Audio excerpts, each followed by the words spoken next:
दोस्तों आज की इस वीडियो में हम लोग बहुलक निकालना सीखेंगे। तो मैं यहाँ पे आपको सबसे पहले ही बता देना चाहता हूँ, ये वीडियो कक्षा 10 वाले बच्चों के लिए बहुत ही महत्वपूर्ण है, क्योंकि इस तरह का प्रश्न आप लोगों में एक क्वेश्चन आने का संभावना बहुत ही ज़्यादा है। क्योंकि पिछले साल जो पेपर हुआ था उसमें लगभग सभी सेट में इस तरह का एक क्वेश्चन ज़रूर आया था, यानी कि बहुलक पूछा गया था। वो भी 4 नंबर का आता है या फिर 2 नंबर का आता है।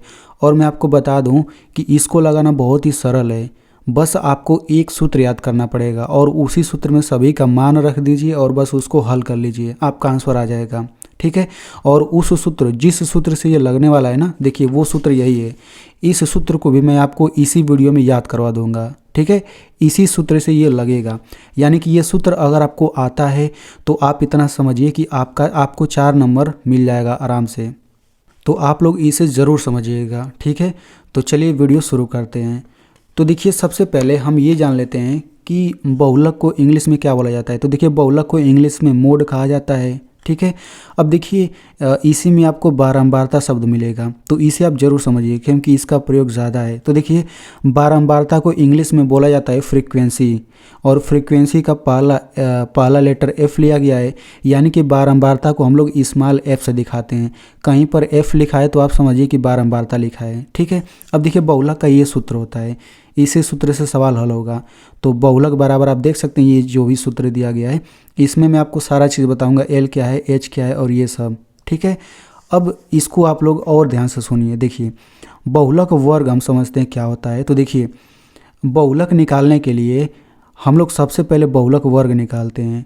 बिल्कुल उसी तरह से अगर हमें माध्यिका निकालना है तो हमें माध्यिका वर्ग निकालना पड़ता है, उसके बाद ही हम आगे कुछ कर पाते हैं। ठीक है। और इस सूत्र को याद करने का जो ट्रिक है मैं आपको इसी वीडियो में आगे बता दूंगा। ठीक है। तो चलिए हम लोग सबसे पहले सवाल लगाते हैं।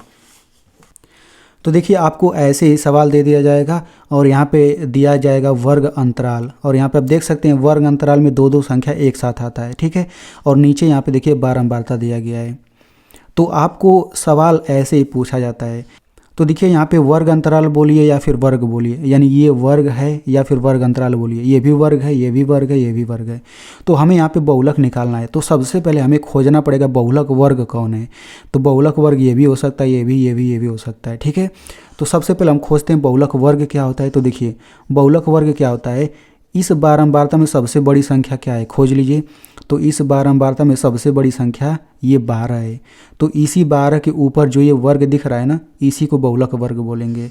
तो यहाँ पे सबसे पहले हम लिख लेते हैं कि चूंकि बहुलक वर्ग बराबर ये बहुलक वर्ग कौन है, 60 80। ठीक है ना। यानी कि सबसे पहले हम बहुलक वर्ग खोजेंगे। कैसे खोजेंगे, बारंबारता में सबसे बड़ी संख्या जो रहता है उसी के ऊपर वाला हो जाता है, यही जो है बहुलक वर्ग है। ठीक है। अब बहुलक वर्ग हमें पता चल गया ना, तो हम लोग इस यहाँ से एल और एच बता सकते हैं। एल क्या होता है, जो सबसे छोटी, यानी बहुलक वर्ग में छोटी संख्या जो है वही एल होता है। एच क्या होता है, सिंपल इसी को घटा दीजिए, यानी 80 में से 60 घटेगा कितना आ जाएगा, 20, यानी वही एच होता है। तो आप लोग इस सूत्र में देख सकते हैं हमने एल और एच तो निकाल लिया। अब ये F1 ये सब क्या चीज़ है। तो देखिए मैं आपको अभी बताया कि F का मतलब होता है बारंबारता, यानी कि ये सब F लिखा है, यानी कि ये सब बारंबारता ही है। यानी कि हम कह सकते हैं कि इन सब का मान हम लोग इसी बारंबारता में से निकालेंगे। ठीक है ना। कैसे निकालेंगे, तो देखिए तो यहाँ पे सबसे बड़ी संख्या जो 12 है इसी को हम लोग F1 बोल देते हैं। क्या बोल देते हैं, F1, यानी कि F1 बराबर 12 है। अब इसको याद कैसे करेंगे, तो देखिए गिनती 1 से शुरू होता है तो हम लोग इसी को 1 बोल देते हैं। ठीक है। अब 1 के बाद 2 आता है तो हम लोग इसको F2 बोल देंगे, यानी कि दूसरे वाले बारंबारता को। देखिए ये सब बारंबारता है तो इसी बारंबारता से ही ये बारंबारता सब निकल रहे हैं। अब 1 के पहले 0 आता है तो ये हो जाएगा F0 बराबर 10 हो जाएगा। ठीक है। तो इस तरह से आप याद रख सकते हैं कि सबसे पहले गिनती 1 से चालू होता है तो 1 के बाद 2 हो गया, 2 के बाद 1 के पहले 0 हो जाएगा, यानी कि हम वो भी लिख लेते हैं। F0 बराबर हमने क्या निकाला, 10। ठीक है। अब यहाँ पे F1 बराबर क्या हो जाएगा, F1 बराबर हो जाएगा 12, और F2 बराबर क्या हो जाएगा, 2। F2 बराबर क्या हो जाएगा, नहीं 2 नहीं 6, F2 बराबर 6। तो हमने सभी का मान निकाल लिया। बस अब हम यहाँ पे सूत्र लिख देते हैं बस। ठीक है। तो यहाँ पे लिखते हैं बहुलक बराबर, तो यहाँ पे बहुलक का सूत्र लिख देते हैं। तो L प्लस ये होता है F1 माइनस F0 बटा 2f1 minus f0 minus f2, ये पूरे कोष्टक में बंद करिए गुणा h। ठीक है, इसी में हम सभी का मान रखते हैं। तो l की जगह क्या रखेंगे 60, तो ये हो जाएगा 60, फिर प्लस ये बड़ा सा कोष्टक लगा दीजिए, ये बटा लगा दीजिए। तो f1 माइनस f0, f1 की जगह क्या रखेंगे, f1 की जगह हो जाएगा 12 माइनस f0 की जगह क्या रखेंगे 10। ठीक है, नीचे देखिए 2f1 है, बीच में कुछ नहीं तो गुणा हो जाएगा, 2 गुणा f1 क्या हो जाएगा 12 माइनस f0 हो जाएगा 10, फिर माइनस f2 हो जाएगा 6, फिर गुणा h की जगह क्या रखेंगे 20, ये हो गया 20। ठीक है ना, तो बस इसी को आपको कैलकुलेशन करना है, आपका आंसर आ जाएगा। ठीक है, तो देखिए इसमें भी बहुत बच्चे गलती करते हैं, तो ये आप आगे समझते रहिए अभी। तो ये हो जाएगा 60, ये प्लस, ये पहला वाला तो ऐसे उतारते जाइए, बस इसमें थोड़ा सा आपको कन्फ्यूजन होगा, लेकिन मैं आपको समझा दूंगा। तो देखिए अब यहाँ पे सबसे पहले हम क्या करेंगे, ये जो बटा है ना, बटा के ऊपर 12 माइनस 10 है, तो 12 में से 10 घटाएंगे 2 आ जाएगा, तो 2 लिखिए, फिर बटा। अब देखिए नीचे इतना सारा संख्या है, तो भाई इनको हल करके कोई एक संख्या आएगा ना, वही हल कर लीजिए। तो कैसे हल करेंगे, देखिए सबसे पहले हम गुणा करते हैं, तो 2 और 12 का गुणा करेंगे तो 24 हो जाएगा। हम कहीं साइड में हल कर लेंगे, डायरेक्ट यहाँ पे एक संख्या लिख देंगे। अब यहाँ पे देखिए -10 -6, तो ये हो जाएगा -10 -6, इतना हो गया। अब इसको हल करने का तरीका क्या हुआ, देखिए 24 में से 10 घटेगा, कितना आएगा 24 में से 10 घटेगा, ये आपका आ जाएगा 14, और ये -6 आगे है। अब 14 में से 6 घटाएंगे क्या आ जाएगा 8 आ जाएगा, यानी कि सिंपल ये हल होके 8 आ गया। अब यहाँ गुणा लगाइए, आगे 20 है तो ये 20 लिख दीजिए। तो नीचे वाले को हल करने का तरीका आपको ये दिख गया। ठीक है ना, तो इसके बाद इतना ही आएगा। आप यहाँ पे कोष्टक लगा भी सकते हैं, नहीं भी लगा सकते हैं। अब ये पहला वाला तो जैसे तैसे लिखेंगे, बस इसको आपको हल करना आना चाहिए। तो इसको आप लोग ध्यान से अब समझिएगा, इसे आपको समझना बहुत ही ज़रूरी है, क्योंकि इसी में बच्चे गलती कर सकते हैं। तो इसे आप लोग कैसे समझेंगे, तो देखिए ध्यान से सुनिए, यहाँ पे ये एक ही बटा है, बटा के नीचे केवल एक ही संख्या है, इन दोनों को हम बटा के ऊपर मानेंगे, 2 और 20 को। ठीक है, तो अब आपको करना क्या रहता है, देखिए हम इनको काटते हैं। कैसे काटते हैं, बटा के ऊपर कोई एक संख्या ले लीजिए, बटा के नीचे कोई एक संख्या ले लीजिए। तो हमने 2 और 8 ले लिया। अब देखिए ये दोनों किसी एक ही संख्या से कटते हैं कि नहीं।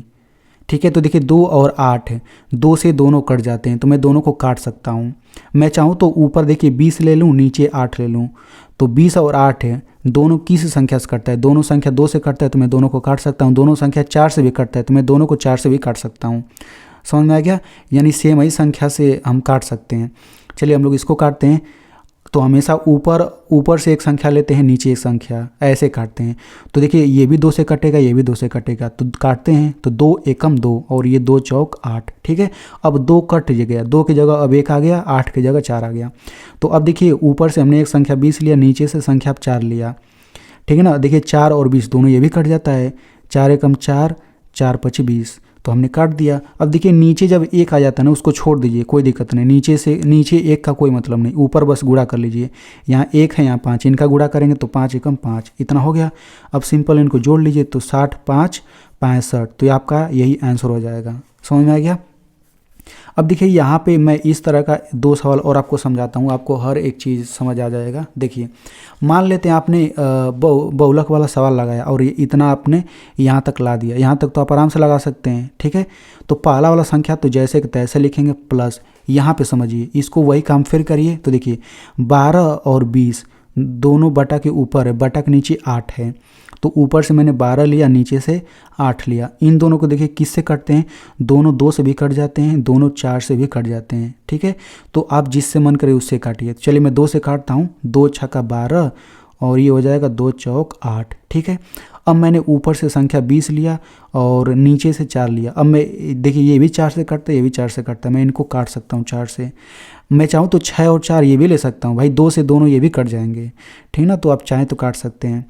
तो मैं 4 और 20 लेता हूँ, तो देखिए 4 एकम 4, और ये हो जाएगा 4 पच 20। अब देखिए नीचे 1 आ गया, कोई दिक्कत नहीं, छोड़ दीजिए। ऊपर अब जो बचा गुणा कर लीजिए, 6 पचे 30, बस। अब इनको जोड़ेंगे तो ये जाएगा 95, यही आपका आंसर हो जाएगा। ठीक है, यहाँ पे एक दशमलव वाला समझ लेते हैं।